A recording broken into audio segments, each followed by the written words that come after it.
കുട്ടികൾ ഭക്ഷണം കഴിച്ചിട്ടില്ലെങ്കിൽ ഉമ്മമാരിപ്പോൾ ചെയ്യുന്ന പണി എന്താണ്? നേരെ ഫോൺ എടുക്കുക, തുറക്കുക, ഇത് കൊടുക്കുക. കുട്ടി ഇതിലേക്ക് ഇങ്ങനെ നോക്കും, എത്ര വേണമെങ്കിലും ഭക്ഷണം കഴിക്കും, ഉമ്മാൻ്റെ പ്രശ്നം തീരും. കുട്ടി കരഞ്ഞുകൊണ്ടേ ഇരിക്കുകയാണ്, നേരെ ഇത് തുറക്കും, നേരെ കയ്യിൽ കൊടുക്കും. യഥാർത്ഥത്തിൽ ഇന്നത്തെ കുട്ടികളുടെ പ്രശ്നം പറയുമ്പോൾ നമ്മളത് ഒരു ലഹരിയിലേക്കും MDMA മാത്രം ചുരുക്കും. സത്യത്തിൽ ഇതിൻ്റെയൊക്കെ ശരിയായ കാരണങ്ങൾ സംഭവിച്ചു തുടങ്ങുന്നത് നമ്മുടെ വീടുകളിൽ നിന്നാണ്. നമ്മൾ ബാക്കി എല്ലാ കാര്യങ്ങളും പഠിച്ചിട്ടാണ് ചെയ്യുന്നത്. ഡ്രൈവിങ്, പാചകം, നമ്മൾ ചെയ്യുന്ന ജോലികൾ ഏതാണെങ്കിലോ ആ ജോലികളൊക്കെ. എന്നാൽ പാരൻറ്റിങ്ങോ? വിവാഹം കഴിക്കുന്നു, കുട്ടി ഉണ്ടാകുന്നു, കുട്ടി നമ്മളെ കയ്യിൽ കിടന്ന് വളരുന്നു. അതിന് പ്രത്യേകിച്ച് ഗൈഡ് ലൈനുകളൊന്നുമില്ല.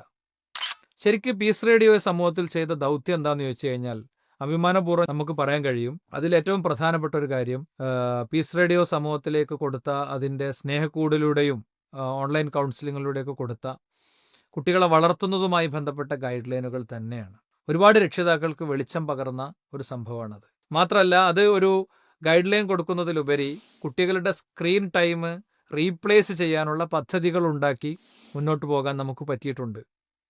അതിൽപ്പെട്ടതാണ് ടെലിക്വിസ്, സ്റ്റാർ ക്വസ്റ്റ്. ഒരു പാരലൽ സിസ്റ്റം നമ്മൾ ഡെവലപ്പ് ചെയ്തിട്ടുണ്ട്, കിഡ്സ് ഗാലറി, ജമീലിലെ. ഇതൊക്കെ ശരിയാം വിധം മുന്നോട്ട് കൊണ്ടുപോകുന്നിടത്ത് രക്ഷിതാക്കളുടെ ഒരു വലിയ സപ്പോർട്ട് ആവശ്യമുണ്ട്. നമുക്കിതിനൊക്കെ ഒരുപാട് മാൻ പവർ ആവശ്യമുള്ള മേഖലയാണ് ഇതൊക്കെ. ഇതിൻ്റെ എഡിറ്റിങ്, ഇതിൻ്റെ അപ്ലോഡിങ്, ഇതൊക്കെ പ്രത്യേകിച്ച് വീട്ടിലിരിക്കുന്ന സ്ത്രീകൾക്കൊക്കെ പേഴ്സണലി ചെയ്തു തരാൻ പറ്റുന്ന കാര്യങ്ങളാണ്. ഇപ്പം നിങ്ങൾ സന്നദ്ധമാണെങ്കിൽ പീസ് റേഡിയോയിലെ ഫീഡ്ബാക്ക് ഓപ്ഷനിൽ മീഡിയ സ്കൂൾ എന്നുള്ളൊരു വിൻഡോ ഉണ്ട്. ആ വിൻഡോയിലൂടെ നിങ്ങൾക്ക് പറയാം. പീസ് റേഡിയോയുടെ മൊബൈൽ നമ്പർ വഴി നിങ്ങളുടെ സന്നദ്ധത അറിയിക്കാം. അതോടൊപ്പം റമദാൻ മാസമാണ്, സാമ്പത്തികമായിട്ട് എല്ലാവരും പീസ് റേഡിയോ സഹായിക്കുന്നൊരു സമയമാണ്. നിങ്ങളുടെ ഒരു ചെറിയ തുകയുടെ സഹകരണം കൂടി ഉണ്ടാവണം എന്നീ ഘട്ടത്തിൽ അഭ്യർത്ഥിക്കുകയാണ്. ഡൊണേറ്റ് ചെയ്യാനുള്ള സംവിധാനങ്ങൾ ഈ ലിങ്കിൻ്റെ താഴെ ചേർത്തിട്ടുണ്ട്.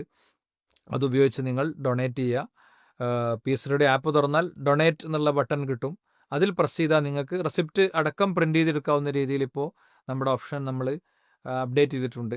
എല്ലാവരും ശ്രദ്ധിക്കുക. ഇനി പൈസ ഒന്നും തന്നിട്ടില്ലെങ്കിലും കുട്ടികൾക്ക് ഫോൺ കൊടുക്കരുത് കേട്ടോ. നിങ്ങൾ റേഡിയോ കേട്ടിട്ടില്ലെങ്കിലും വേണ്ടില്ല, ഈ ഒരു ഉപദേശം ഒന്ന് കേൾക്കുക. എന്താ, കുട്ടികൾക്ക് നമ്മൾ ഒരിക്കലും ഫോൺ കൊടുക്കരുത്. ചെറിയ കുട്ടികൾക്ക് പ്രത്യേകിച്ച് ഒരു 5 വയസ്സിൻ്റെ ഉള്ളിൽ പരമാവധി ഫോണ് ഒരു കത്തി കൊടുക്കുന്നതിലേറെ ഗൗരവത്തിൽ കാണണം എന്ന് അഭ്യർത്ഥിക്കുകയാണ്. Peace radio, Jamil, wisdom media school തുടങ്ങിയ മഹത്തായ സംരംഭങ്ങളെ സാമ്പത്തികമായി സഹായിക്കാൻ ഉദ്ദേശിക്കുന്നവർ പീസ് റേഡിയോ ഹോം സ്ക്രീനിലെ താഴെ വലതുഭാഗത്ത് കാണുന്ന ഡൊണേറ്റ് ഓപ്ഷൻ ഉപയോഗിച്ച് നിങ്ങളുടെ തുക കൈമാറാവുന്നതാണ്.